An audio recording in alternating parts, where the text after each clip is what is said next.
Welcome. In this video, I'll show you how to add a bank account in YNAB. All right, you actually have two options. So first one is the direct import, okay, or the linked import. This one automates the transaction importing, but requires you to review and approve them.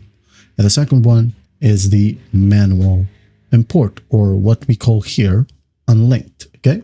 So what you do when you use that option is that you enter all transactions yourself, which is great for control, but it takes more time. Okay, so to do that, you have the add account option right here, or at the top right, you have the add account option as well.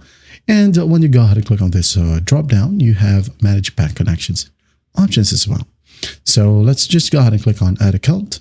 And here you can go ahead and add in your bank. Okay, let's say you have here BDO, like so. You can just go ahead and select BDO from here, wait for it to load. And once it loads, it will ask you some details. So just go ahead and enter the details needed. Okay.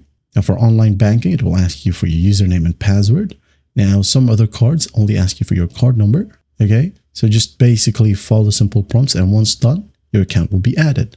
Now let's go ahead and click on add an unlinked account right here. Now let's go ahead and give it a nickname. Let's say, for example, my wallet. Okay, now what type of account are you adding? Click on drop down. It could be a checking, savings, or cash. I'm just going to click on cash. You have your credit accounts and mortgages and loans as well as tracking accounts. Okay, I'm just going to go ahead and select cash.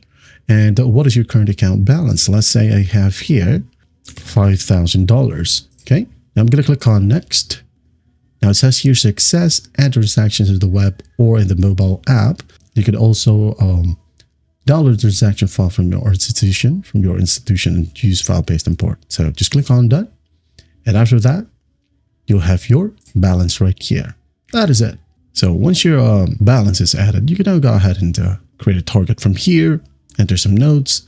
And for example, we have here utilities, TV, phone, and internet. You can go ahead and assign values. Okay, for example, we have here groceries. Just add in some values. And once that's done, you should be good to go. Well, I hope this video helps, and I'll see you in the next one.